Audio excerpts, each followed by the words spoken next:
موضوع دانتوں کی صحت عام مسائل اور جدید ڈینٹل ٹریٹمنٹ۔ السلام علیکم دوستو، میں ہوں ڈاکٹر شعیب ریاض، فارماسسٹ، اور آج کی اس ویڈیو میں ہم بات کریں گے دانتوں کی صحت عام ڈینٹل مسائل، ان کے اسباب، نقصانات اور جدید علاج کے بارے میں۔ اگر آپ چاہتے ہیں چمکتے ہوئے سفید دانت، تازہ سانس اور مضبوط مسکراہٹ تو یہ ویڈیو آخر تک ضرور دیکھیں۔ دانتوں کی صحت کیوں ضروری ہے؟ دانت صرف خوبصورتی کے لیے نہیں ہوتے بلکہ کھانا صحیح طریقے سے چبانے کے لیے، ہاضمہ بہتر بنانے کے لیے، صاف گفتگو اور اعتماد کے لیے، اور مجموعی صحت کے لیے۔ یاد رکھیں، خراب دانت صرف منہ کا مسئلہ نہیں بلکہ دل، معدہ اور شوگر جیسی بیماریوں سے بھی جڑے ہوتے ہیں۔ دانتوں کے عام مسائل۔ پاکستان میں سب سے زیادہ پائے جانے والے ڈینٹل مسائل یہ ہیں: 1 دانتوں میں کیڑا، ڈینٹیکریز۔ 2 مسوڑوں سے خون آنا۔ 3 بدبودار سانس۔ 4 دانتوں میں درد اور حساسیت۔ 5 دانتوں کا پیلا کالا ہونا۔ 6 عقل داڑھی کا درد۔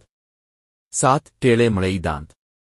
اکثر لوگ ان مسائل کو نظر انداز کرتے ہیں جو بعد میں بڑے اور مہنگے علاج کی صورت اختیار کر لیتے ہیں۔ دانت خراب ہونے کی وجوہات۔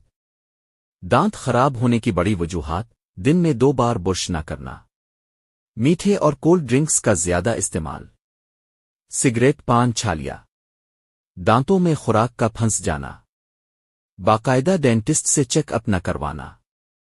یاد رکھیں، احتیاط علاج سے بہتر ہے۔ جدید ڈینٹل ٹریٹمنٹ۔ آج کل ڈینٹسٹری میں جدید سہولیات موجود ہیں جیسے اسکیلنگ، پالشنگ، میل کی صفائی، فلنگ، دانتوں کی filling, root canal treatment, teeth whitening, braces, aligners, dental implants. یہ تمام علاج محفوظ، مؤثر اور تقریباً درد کے بغیر ممکن ہیں، بس شرط یہ ہے کہ آپ بروقت ڈاکٹر سے رجوع کریں۔ دانتوں کی حفاظت کے آسان ٹپس: دن میں 2 بار فلورائڈ ٹوتھ پیسٹ سے برش کریں، فلاس کا استعمال کریں، میٹھا کم کریں، پانی زیادہ پئیں، ہر 6 ماہ بعد ڈینٹسٹ سے چیک اپ کروائیں۔ یہ چند عادتیں آپ کو زندگی بھر دانتوں کے مسائل سے بچا سکتی ہے۔ Review by doctor Shoaib Riaz, pharmacist. میری پیشہ ورانہ رائے میں دانتوں کی صحت کو نظر انداز کرنا مجموعی صحت کو خطرے میں ڈال دیتا ہے۔ بروقت ڈینٹل کیئر نہ صرف درد سے بچاتی ہے بلکہ مستقبل کے مہنگے علاج سے بھی محفوظ رکھتی ہے۔ صاف دانت صحت مند زندگی کی ضمانت ہے۔ اگر آپ کو یہ ویڈیو مفید لگی ہو تو لائک کریں، چینل سبسکرائب کریں، بیل آئیکن دبائیں، اور یہ ویڈیو اپنے دوستوں کے ساتھ ضرور شیئر کریں۔